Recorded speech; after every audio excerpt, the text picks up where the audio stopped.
Hello everyone, I'm Katia Kolovea. I'm the founder of the Lighting Police educational platform with the mission to raise awareness about the importance of the right light in our lives. And today I'm delighted to be here together with 5 members of our advisory board from around the world. You will meet them very soon to talk about glare and reflect on the latest Glare Patrol challenge that we launched on our social media a few months ago. So just before we begin, I would like to share a few insights on this action, and then we will go straight into introductions and discussion with our advisory board members. So the Glare Patrol Challenge was launched to raise awareness about the often overlooked issue of glare caused by artificial light. And we have been discussing various issues on the platform, like light pollution and color temperature and lots of other things that are coming. But glare is one of the most important and underestimated issues affecting our well-being. And we want to make sure that everyone is aware of that. So in collaboration with a member of the advisory board, actually, Dr. Shelley James, who you will meet shortly as well, we curated this challenge and invited everyone to participate to observe the glare from artificial light sources in indoor and outdoor environments, capture glare with a snapshot with using their mobile phone outside, and share it with the world. And this is generally what we are doing when we host a challenge at the Lighting Police platform.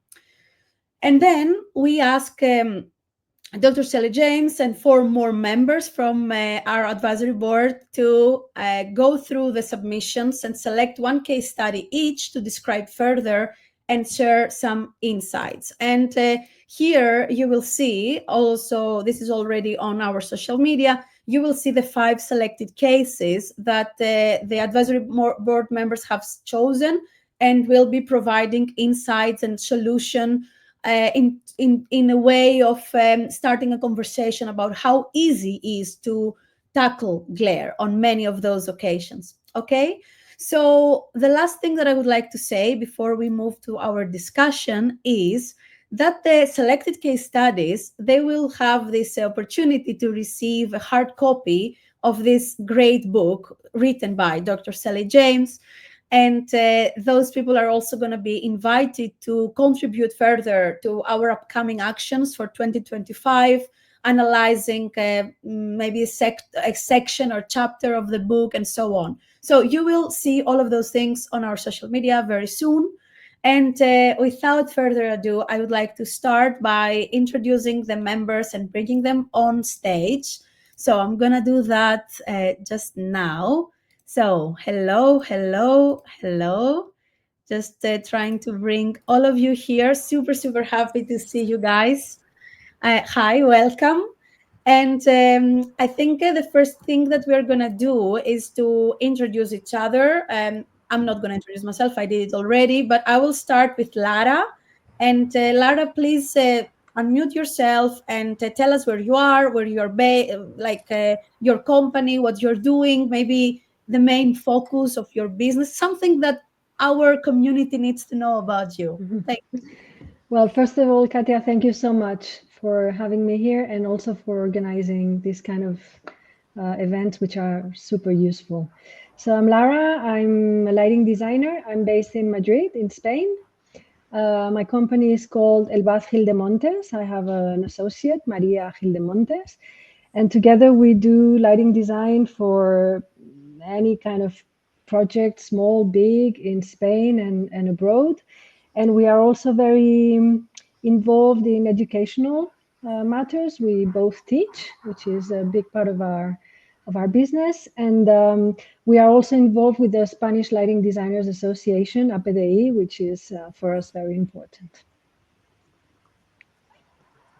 We are very grateful to have you. Thank you so much. Next, here on my list is Philip Hammond. Philip, welcome. Please introduce yourself as well. Good afternoon, Katia. You're an inspiration to all of us for how you've planned this and for the work that you've been doing over some time. I'm Philip Hammond. I'm from Cape Town in South Africa. I'm the director and principal of BHS School of Lighting, where we teach students from around the world in 41 countries around the world. So we're very excited about the work that we do. And we take it right through all the theory, right through to fourth industrial revolution, lighting and lighting controls, including artificial intelligence. So my students learn all of those subjects in detail over 2 years. It's a 2-year course. That's awesome you. and very, very useful. Thank you very much, Philip. And also, we are very, very grateful to have you on the board and create more connections with the school as well and the students, for sure. Lots of things coming for the next season.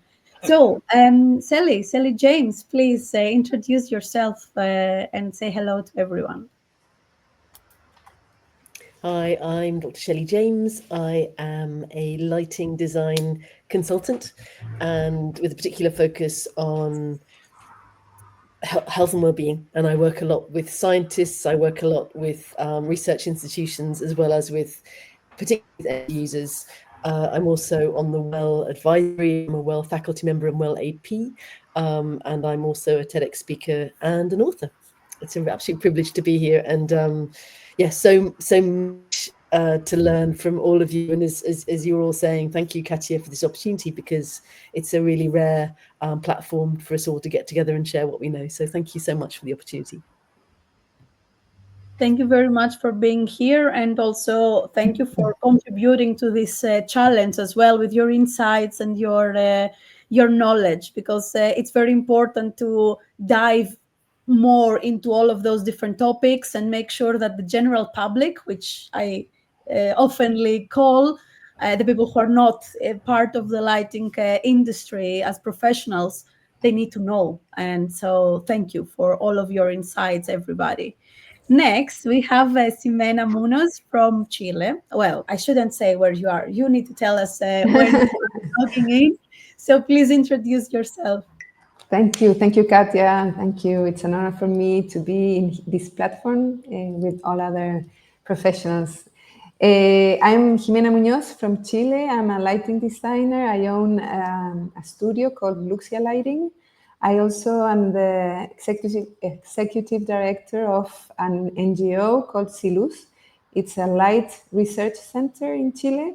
We also work with different scientists to promote and connect and communicate about all the effects that light has in human health and biodiversity, etc. So we've been working also with private and public sector in the renovation of some norms and all that kinds of things. So we are a Latin American community. We are present in 15 countries, all Spanish-speaking countries. And I am also the president of the Association of Lighting Professionals in Chile that was made this year. We are just a new association like Abdi that has a lot of years. So you're like our mentors, our inspirations.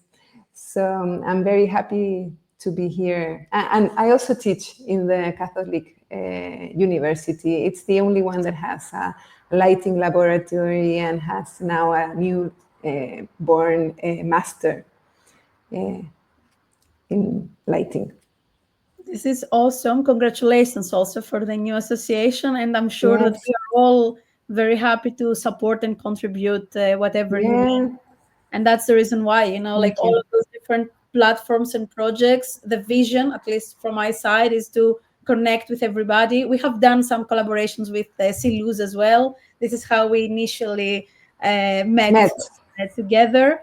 And we're very, very proud and excited to be in a position to bring everyone together and support. So let's keep it up. Yes. James Poore. We have done also many different initiatives with James Poore in the UK. So James, please introduce yourself and welcome. Thank you, Katia. And great to be sharing the panel with such an esteemed bunch of people. Thanks for asking me along today. My name is James Poore. I'm a lighting designer. I've got my own practice, JPLD. I'm also a TEDx speaker, SLL council member, ILP, architecture and Education Committee, and also on the Lighting Police Advisory Board, obviously. And I'm a Women in Lighting Ambassador, male, obviously, again. Yeah, no, thank you for the opportunity of inviting me along here today and discussing more and hopefully educating a few more people outside of the industry as to what some of the problems we can face and stuff. Awesome. Awesome. Thank you all very much for the introduction. I think it's super useful for each of us to know more about each other, but also for the people who are going to watch this and being part of it. And I'm sure that you're all very welcome to, you're very happy to get questions or connections on LinkedIn or on social media from the people who are watching to get connected with you. So I'm going to go through the first question that would like to address it to all of you. And this is a little bit more to share a personal example of how glare affects our daily life, especially, after sunset, the night time, and how you typically react or address it, when we are looking for a more, personalized approach. Like if I start and if I share my what is happening sometimes is like I'm one of those people who are going to a restaurant and then there's like a glary spotlight pointing at exactly the table that it happens to be available for me to sit, and I'm this weird person going on the chair if I can reach it, or just ask the responsible person to come and point it somewhere else or change a table. So this glare is something that I feel very sensitive on, and we see it a lot, especially if I observe like on restaurants and bars and places where they use the light bulbs that they are, not diffused and just pretty decorative in a way, but nobody really thinks and studies the distance from where it's positioned, how people are sitting, how do they feel, how do they see. So that's my personal example I wanted to bring on, and then I guess one by one could add their own. Maybe Lara, do you want to go first? Sure. Well, glare for me is incredibly irritating. I find it very annoying. I live in a country where lighting design is still a very young discipline. So lighting is very badly done in many places, not only indoors, like in restaurants or places like that, but also outdoors. Like when you walk around the city, you're constantly going like this because there's so many glary floodlights.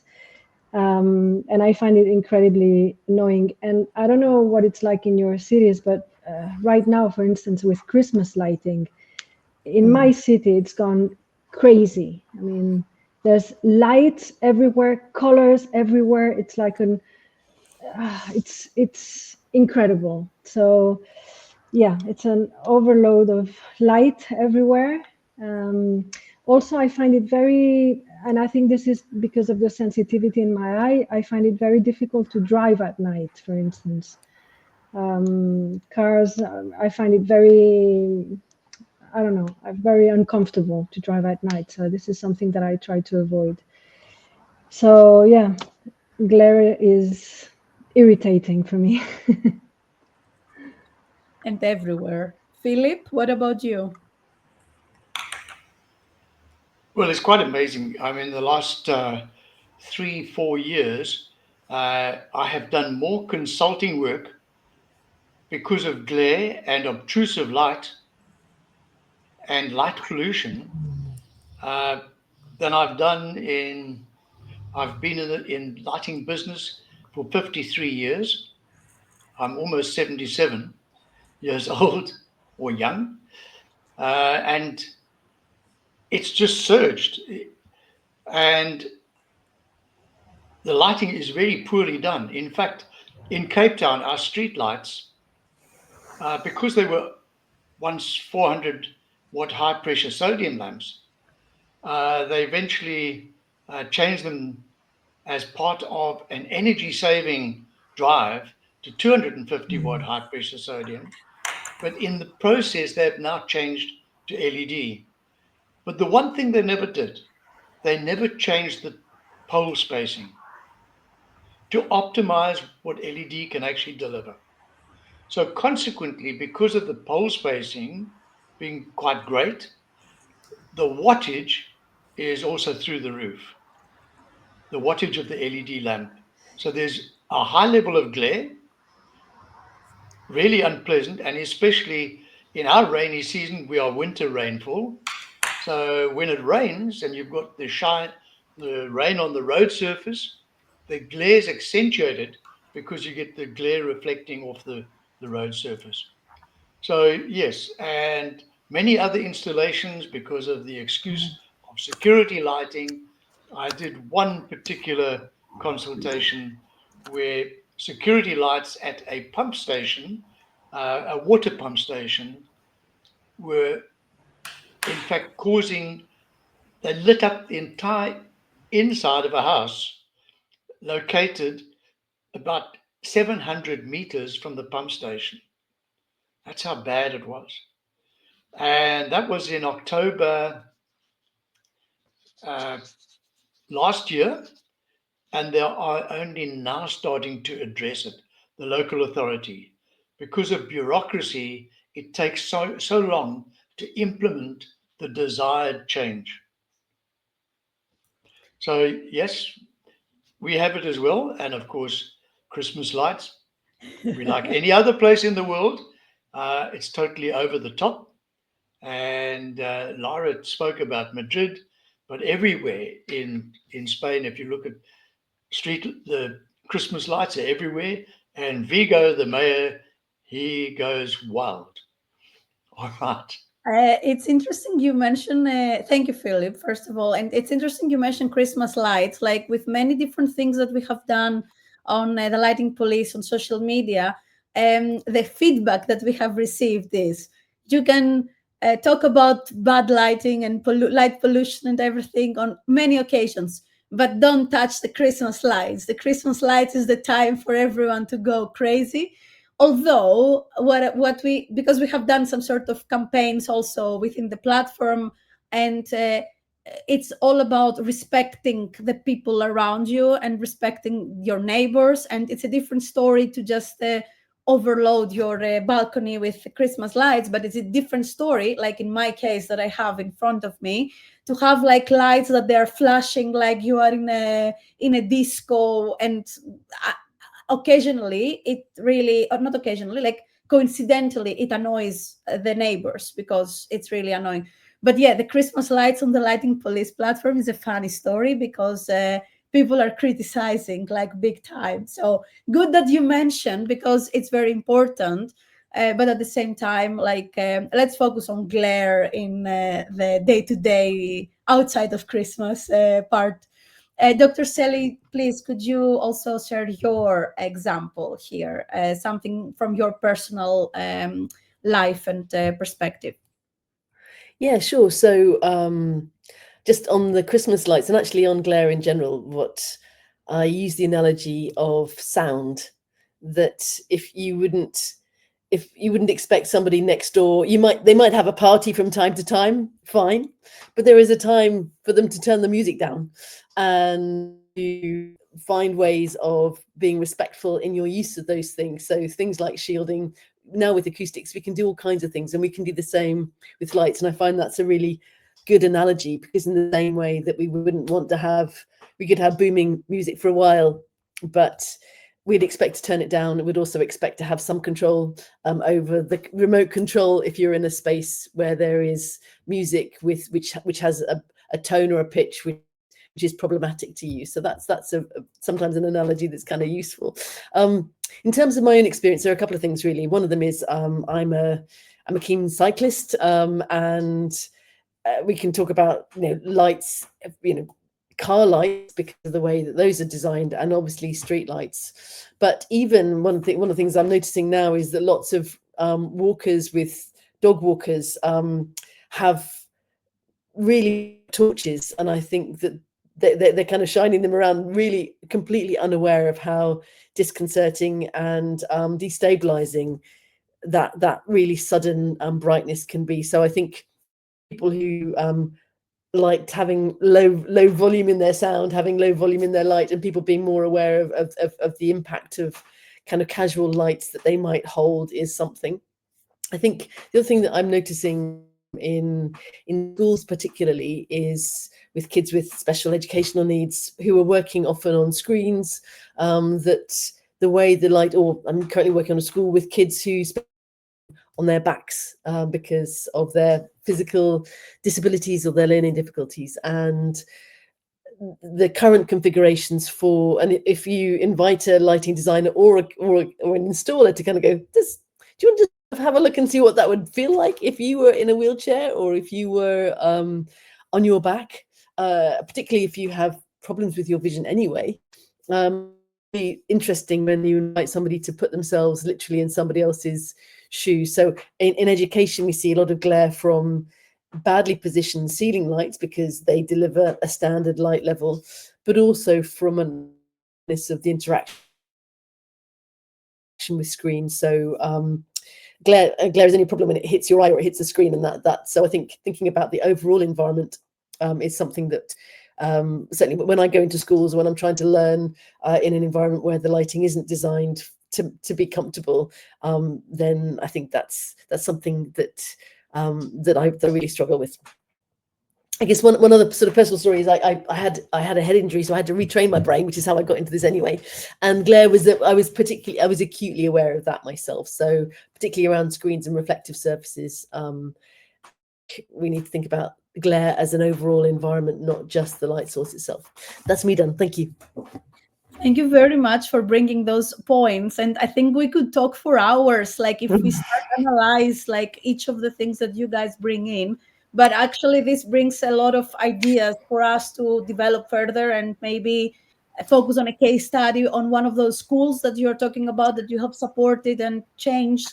So and so on, like Philip, same, like having a case study for the street lights in Cape Town, and generally like being able to start conversations. Ximena, would you like to please share your personal connection, like with the glare experience? Well, yes, I am also the woman, the crazy woman that stands on the chair to try to arrange the lights in a restaurant and also at friends' houses. Excuse me, can I reorientate this light because it's going on making glare to all the people? So I also try to arrange things and get to action.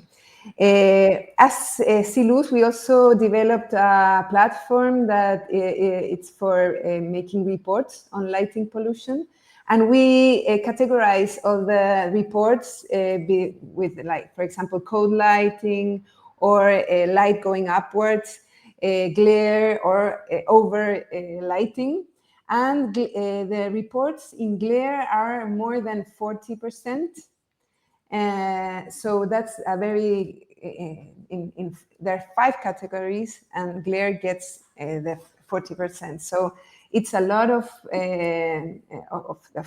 problems happening in the city. This is for all the territory in Chile. We have had about 300 reports until now. It's been working for about 6 months. And the thing that it's a challenge is how can we have a material to convince technically people about glare? Because ophthalmologists, they usually don't have enough arguments on glare. It's my experience with ophthalmologists. We have an ophthalmologist in our scientific commission, and he always talks about people's sensibility with light, that's their problem. And I'm trying to introduce new facts about how can we convince technically and in visual performance about how glare impacts vision and how glare impacts also visual performance and visual care. This is very important, and I think again, the more we talk about it, like, you know, the more awareness we create and the more like content that is clear and simple for them, for the general public, because we can start talking about very technical, specific things, and we will understand it, but nobody will care, because our audience is those people who take light for granted, right? They just push the button, the light is on, that's it. But we are the experts, and we need to bring this to the conversation, but use the right language to touch them in the place where they will care somehow. So very, very useful, and would love to see more of these reports that you guys are doing for Silus. That's great. It's called Glowwatch. Glowwatch.cl. Glowwatch. Glowwatch. Okay, Yes. we are gonna add it here on this panel discussion links. So let's go to James for this question, and then we're gonna proceed with the next questions. Well, very interestingly, a lot of the points that everyone has raised are all points that I had noted down anyway. I was going to say, if you're the crazy woman in the restaurant, then I'm the madman, because I do exactly the same thing. My other half has regularly been sort of putting her head in her hands as I adjust lights in restaurants. And to the extent we were in Rhodes last year on holiday. We went to this lovely little place, but they had insisted on going down the trend of having these squirrel cage lamps without any form of shielding over them at all. And they'd obviously specified them for the project, but then they realized they're usually intended to be decorative. They're intended to be run at a very, very low output just to create a glow. But they were trying to get light out of these things. So they turned them right up on the dimmers. There's this thing just sat there over the table. And I just said, I'm sorry. And I just and I think they might have even, I don't think they were even LED. So I reached out and got a napkin, and I just actually took the lamp out and put it down on the table. And the waitress came over, and she just sort of looked down at this thing next to the salt and pepper. And I said, sorry, that's staying there for the rest of the meal. We're going to make do with the candles. Thank you. But so that I completely get that. And it can completely kill a meal. It completely can kill the ambience. Just sat there and there's this thing just rattling away in your face. But interestingly as well, what Lara picked up on it, and Philip as well, but driving for me is a massive one with regard to glare.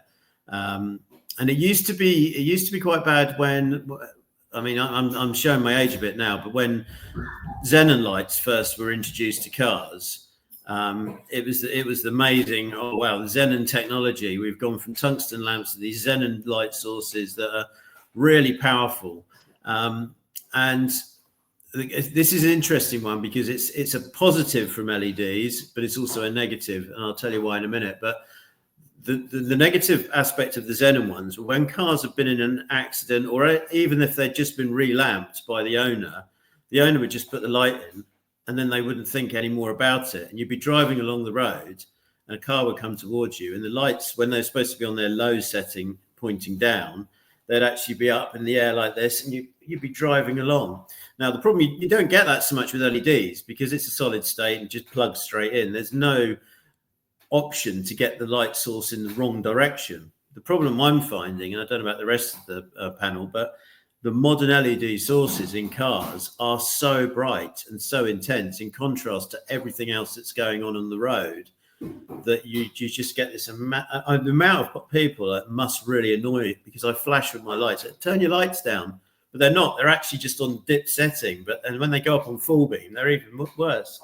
So I think that's quite an interesting one, and also dangerous as well, because the amount of times I've been dazzled as I've been driving along, and a sort of a brief moment of almost squinting, which is obviously really not a good idea when you're driving a car. But interesting, Shelley, you were saying about, I like sort of mountain biking and cycling too, and I was thinking about this the other day. Funnily enough, I had a conversation with a non-lighting person the other day about this, and it was the fact that a lot of bike lights now are really, really powerful, which is fantastic when you're off-road and you're sort of trying to see down a little narrow, completely black sort of ravine or whatever. But as soon as you go onto the road, that's really bright and intense for other road users. And the problem with bike lights is they're often put on by the individual.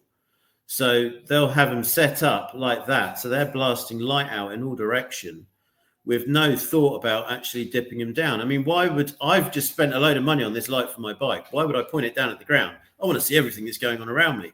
And that's the attitude that a lot of people have. And they don't think about how damaging that might be, or dangerous, or uncomfortable, simply uncomfortable to other users or other road users, pedestrians and people like that. So I think that's something that's probably everyone can relate to that, I think, to a certain extent. I've been guilty of it. I've got some really nice powerful lights on my bike, and I'm suddenly riding along realizing that I'm basically bringing planes down and all sorts of stuff. But my final one I'm going to end on, and I think everyone will go, oh yes, at concerts, iPhones at concerts, people there trying to film, and then they've suddenly decided in this amazing concert that's got amazing lighting, they're going to put the light on their bloody iPhone. If you want to film it, I've got a problem with that anyway, but if you want to film it, but don't put the torch on, for crying out loud. There's an amazing lighting designer that's already designed the stage set and everything for you. Don't have your torch on, because then you turn around, you've got this torch blaring away in your face. Oh, it's horrible. But I think, to be honest, just go to a concert and enjoy it. Turn your phone off, you know. But as you say, you know, I'm sure we all could wax lyrical about lighting and glare and all sorts of stuff all day long. But those are a few of mine, and interestingly, how they line up with everyone else's as well. So, yeah, that's bit from me there anyway. Thank you so much. That's very, very useful, and also a statement I follow. And especially, you know, when you think of like a stage, like something very delicate and dark, and, you know, like everyone is experiencing the contrast, and then all of a sudden somebody's putting the light on. I had actually this one. I mean, it's going a bit out of the topic, but I was in a light installation in London like last month. And it was an installation that you were immersing yourself in various like little light bulbs that they were flashing. And there was a lady with her kid that they were, because the kid was afraid, they were putting the flashlight on. And I was trying to record, you know, to record the experience of people experiencing this installation for study. And I was very upset because she was moving around, and she was moving around with her flashlight, and she was disturbing the whole experience. So being aware of, you have a light on your phone, be aware how you use it and if it's annoying for other people, and why it's annoying for other people. So very, very good points that we could indeed talk for hours, but because we are a little bit short on time, I'm gonna go now to the next section, which is the section of having some individual questions to ask you guys that the Lighting Police team has prepared. And I will start first one with Dr. Shelley on this one. And I would like us to talk a little bit about from a scientific standpoint, what are the negative effects of glare on the human eye and psychology? And this is like the first part of the question, like to talk about the scientific aspect with very simple language for our audience. But then also, if we could touch the connection with the aging impacts and our ability to adapt to glare and why this is critical for lighting design, that would be amazing. So I hope I didn't overwhelm with the questions, but maybe let's start with talking a little bit about scientific and the impact that it has. Thank you. Yeah, well, I suppose I've brought an eyeball because, I mean, the main thing is to think about why glare matters is that your whole, I mean, a lot of your brain is about 30% of your brain is using information from your eyes to work out what's going on in the world. And this works like a camera. I'm going to take the top off. The front bit opens and closes to let in the right amount of light to shine on the retina, which is the light sensitive membrane at the back. It evolved to live in the natural contrast of the world outside. So we have around 50% difference between the brightest and darkest in the natural scene. The problem is that with LEDs, with artificial light particularly, we end up with a set of contrasts, a variation in a scene, which your eye is going to struggle to cope with. And one of the things that your eye naturally does is to open and close front to let in the right amount of light at the back. But if we shine a strong light into the front, you can see that the pupil is going to struggle to react correctly, and you'll get lots of scatter in the basically it's like a jelly inside the eye. So the problem with glare is that it stops your eye from doing its job, which is to tell your brain what's going on out there. And as we get older, the bit at the front, the cornea, the lens, and all this stuff gets a bit yellow, a bit mucky, actually, even if you're relatively healthy. If you've got a bad diet, if you drink a lot, if you smoke, all of this stuff gets more grubby, essentially. And the problem then is that if you think about taking a photograph through a scratched lens of a camera or your phone, you get these sort of strange flares, and the edges of the image get blurry. And then that sends a signal to the center of your brain, which basically activates your fight and flight response. So we see a direct response. We see the pupil closing, trying to work out, I don't want to let too much in, but also I need to see what's going on. So we have, and the eyes dart around. Your natural rhythm of your eyes moving across the scene are accelerated. So that's very exhausting for your eye. You might either blink much more or much less, which changes the way that your eye is hydrated. So that's exhausting too. And you mentioned there, James, when you're driving, you kind of, because you're trying to protect your eye. If you wear glasses, not only are you adding the grubbiness of your lens, but also the frames bounce light into the eye from unexpected angles. So we've got the kit of your eyeball, the hardware designed to handle these very bright point sources.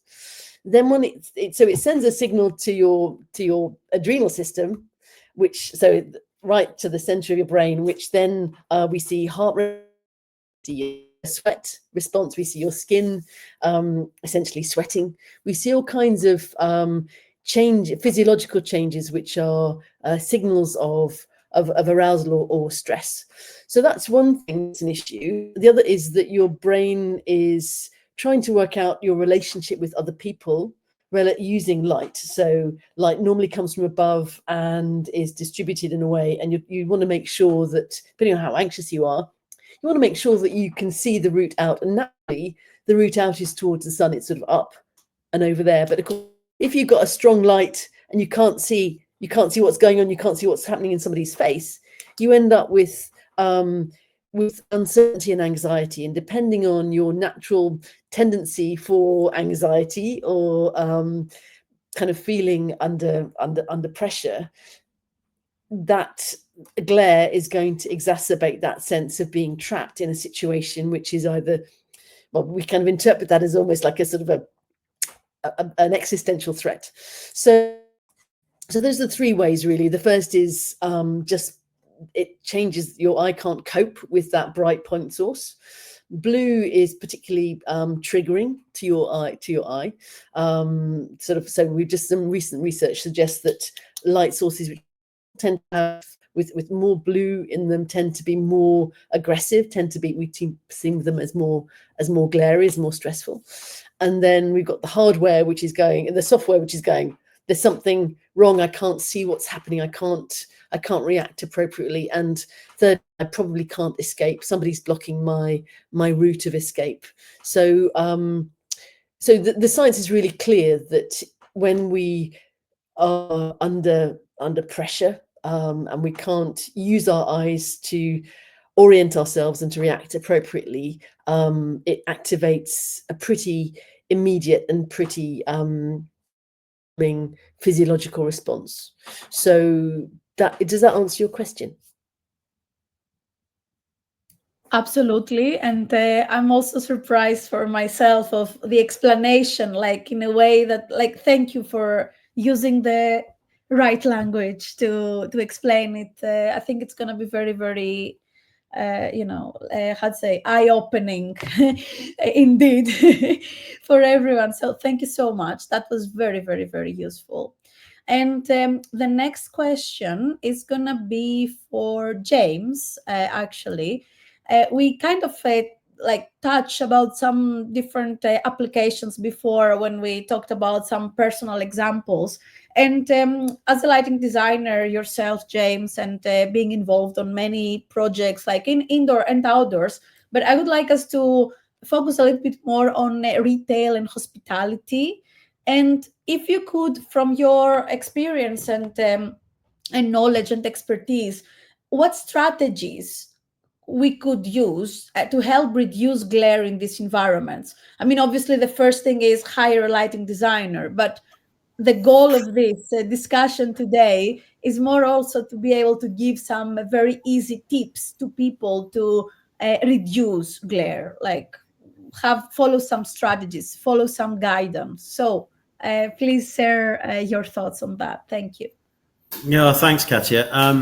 It's I do quite a lot of sort of talks and workshops at places like Grand Designs and that, and that's quite an interesting base because you get people coming in asking for lighting advice. And one of the things I'm probably laughed about by a lot of the companies who specify, I've probably got a nickname as James Honeycomb Louver Poore, because I always request a honeycomb louver on all my downlights.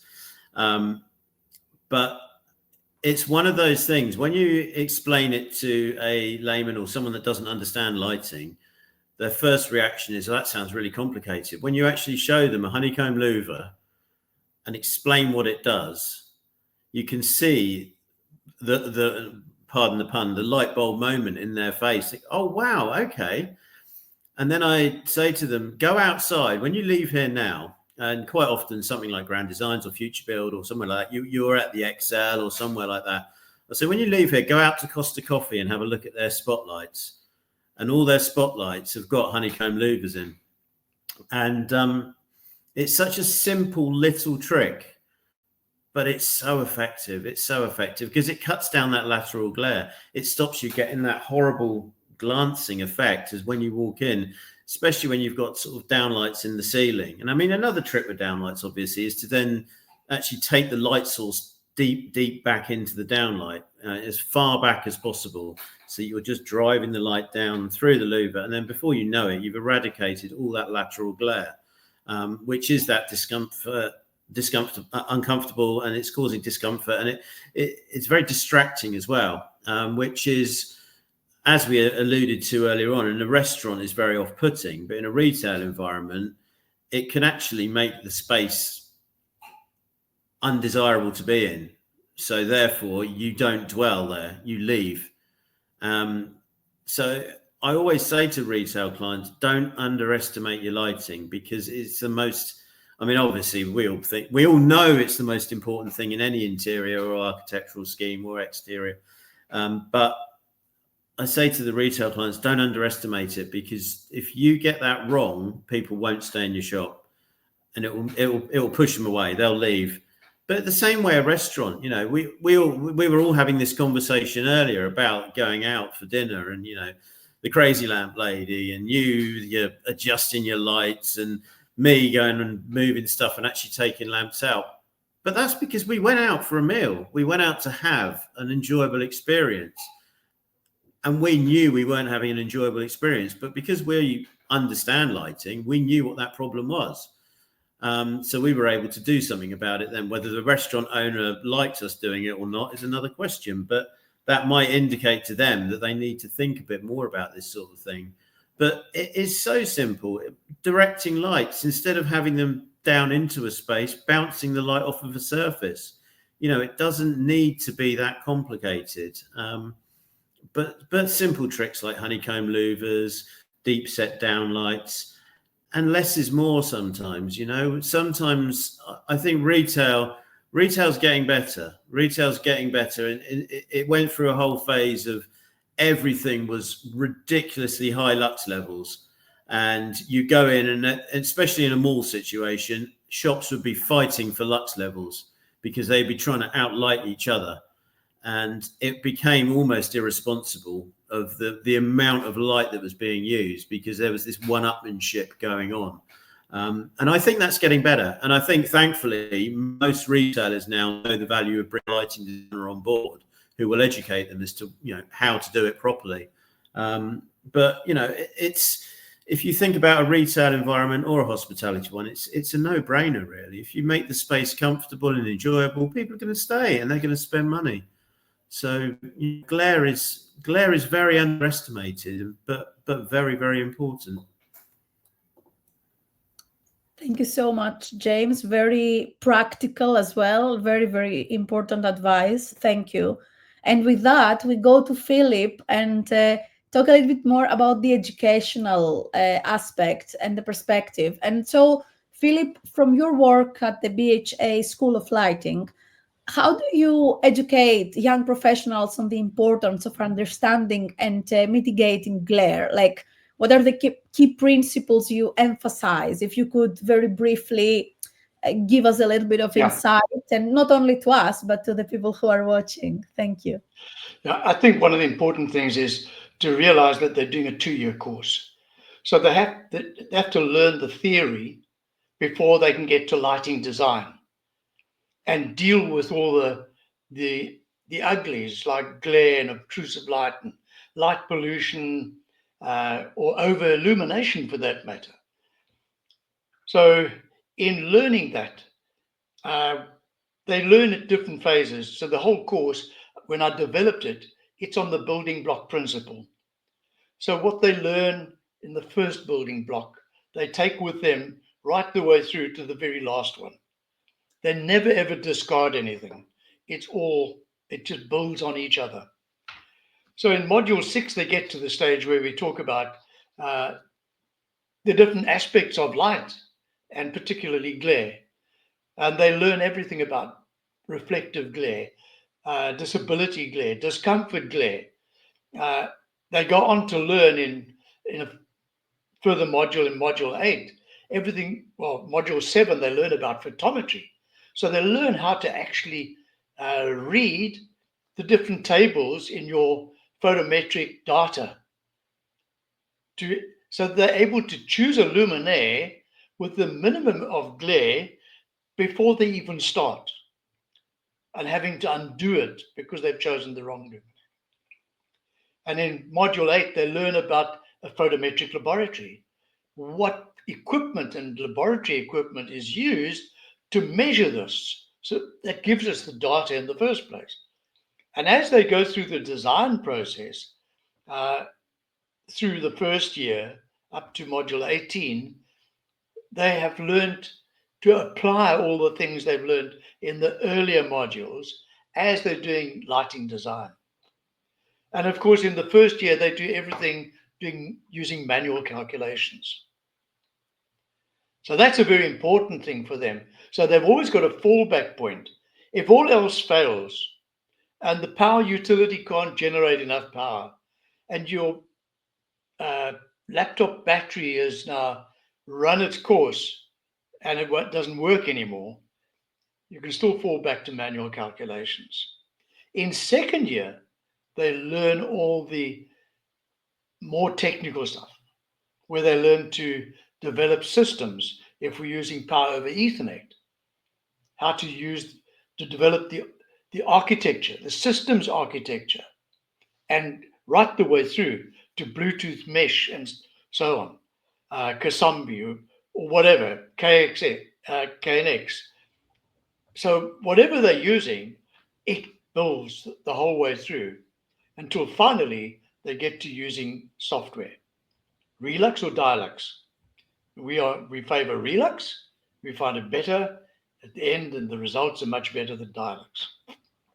So everything is really connected in terms of... So it's all connected. So it takes them all the way through that journey, so that they don't make mistakes, that there's glare and so on. And they're able to identify where there is glare when they go out into the world, and they come back and they report about this terrible glare they saw and so on. And tag the lighting police as well to repost those cases. Just one thing I'd like to add to everything that's been said. And as we age, Dr. Shelley was talking about aging eye. But if you've had cataracts, I haven't had, but my wife had cataracts. So she had the cataracts removed and she has new lenses. And glare play is really problematic because now you've got new eyes and it's so much more pronounced than it was before. So yeah, for people in that, and more people are having cataract surgery or lens replacement. So we have to really be conscious of glare. And we need to teach other professionals, consulting engineers, architects, interior designers, who all play in the lighting space. They need to be educated more. So I do a lot of that with, as you know, Katia and Dr. Shelley, with webinars. We've done about 250 webinars so far. And a lot of the webinars, of course, you can see on our YouTube channel, BHS School of Lighting. But I've also done 150 in-person workshops around Southern Africa. So yes, and I highlight glare on every occasion. Thank you. Thank you so much. I think, Dr. Shelley, you wanted to comment on something that Philip said, right? I saw your mic. I did. I just one of the other reasons why glare is a problem for older people is that they tend to be more anxious about falling, about being attacked, or they can often feel more vulnerable. And so I think your vulnerability or susceptibility to glare is very much depends on whether you're hoping to go out for a romantic meal and feel grumpy about or in the theatre. It's to do with expectation and your own thresholds, because for some people, for some neurodivergent people, actually they really enjoy that kind of slightly kind of prickly, tweaky feeling of glare. So there's a physiological response. We shouldn't forget the idea of priming in our own emotional attitude to a situation as well. So I just wanted to add that. Thank you. Super useful. Thank you so much. I think with that, we are going to the last two questions for this session today. And Ximena, we're going to go first to you, and then we will end up with Lara. And the question for you is, of course, like also you're involved on many projects, indoor and outdoor. We had James giving some insights and tips for the indoor applications. So I would like you to share with us a few effective solutions that you would suggest implemented to resolve glare challenges in the outdoor environments, if you can, please. Thank you. Well, first of all, we have to say that Chile has one of the world's darkest skies, and that's why here are the most biggest observatories in the world also. And we have a lot of social problems also. So there's a lot of security issues that are being solved by pointing lights to people. That is like the first action that you mainly see. So that link between light and security gets us to having a lot of glare in our cities, and also in outdoor environment where the darkness should be. What I mainly try to do in outdoor projects is to integrate lighting into architectural solutions, like benches or steps or vertical surfaces. So you can put light into a shielded solution or detail that is integrated into architecture, and also try to not using too high posts, because when you put the lights too high, there's this field of light sparing everywhere. So if you put light closer to surfaces, you will not only have a more comfortable lighting solution, but you will also be more efficient into energy resources, because you won't need too much lumens and too much consumption of electricity. So I think that those are the main, to put light where you need it and to light up surfaces, not people. And the worst is like lighting up the air, because the air is useful. It's not useful to light up. It's really a energy. How do you say it? Waste. Yeah, exactly. Yeah. So we have this standard, that's this newly standard for Chile that just started up 2 months ago, which affects all the territory. We have had other standards that were mostly for astronomy, but now they amplified the objective of the standard to health and also biodiversity. So that makes it go to all the territory. So I think that's a very good news for Chile, as being one of the first countries to have a light pollution standard for all the territory, that not only for taking care of dark skies, but also human health and biodiversity into natural reserves and natural spaces too. That's very, very positive, and hopefully many countries are going to follow this principle. Thank you very much for sharing this information with all of us. And with that, we go to the last bit, the last part of advice and sharing, which is from Lara. And Lara, you have been one of the first case studies to be presented on social media for this Glare Patrol challenge. And that was a simple example that was submitted by actually another member of the advisory board, as we find out afterwards, Elisa from Finland. And that was a restaurant facade with significant glare. And basically, we don't have this, maybe we have it if I just bring it, if I bring this back and go here. I'm talking about this case study here, the very first one. There is no really way to spotlight it, but you can all see, guys, what I'm talking about. I'm talking about this very first one with the restaurant. So I will remove that.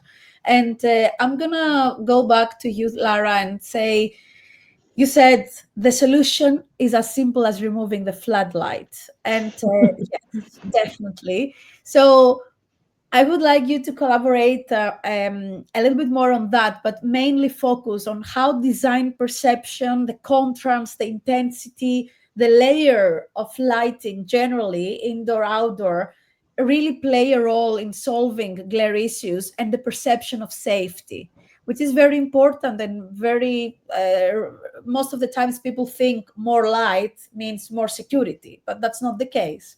So would you like to end up this insightful exchange of knowledge and ideas with giving your advice and your insights? Thank you. Sure. Thank you, Katia. Well, the first thing when I saw the image, obviously you only have a little bit of information when you see a photo. You're lacking all the surrounding information. So the first thing, for me, it was very obvious that floodlight was completely useless. It was not illuminating anything unless it was illuminating something that was behind, so something that we cannot see in the photo. So maybe that's the situation, we don't know. But that's also very interesting because that's something that happens very often. Very often projectors and floodlights are located to illuminate something, but people don't realize that you need to be aware of everything around, of all the points of view. You need to, really walk around the whole area to make sure that you're not producing any glare anywhere else. So I think that that's one of the first really big problems that is not very often taken into account. Every project is different.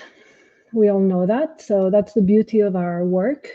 Every time we start a lighting design project, it's like tackling a completely different situation. So we need to study, even if it's the same typology, another restaurant or another shop or another shopping mall or another house or whatever, it's always different. And there are always different particularities that we need to analyze before we do anything. So we always talk about layered light, whether it's in an indoor installation or outdoor installation, because that's the best way to bring out everything in the project, to bring out textures, colors, the architecture, the shapes, everything, and to be able to work with layers. At the end, the result is very rich. It's a complete and very rich result. If we were only working with one layer of light, we would have like flat results normally. So it always depends on what we want to reveal, what the story is. We always work on a concept basis. So we always start by designing a concept. And so we, according to that concept, we want to tell a story or another, and we will use the light according to that concept. In this particular image that we were analyzing for the challenge, I think it was very clearly what Dr. Shelley James was saying is that you get very confused when you are glared like that. You don't know where the entrance of the restaurant was, which restaurant it was it a restaurant, or we don't really know what it is. So I think when we tackle a project like that, we need to put the light in the right place, like Ximena was saying, the right amount of light where the light is needed, nowhere else.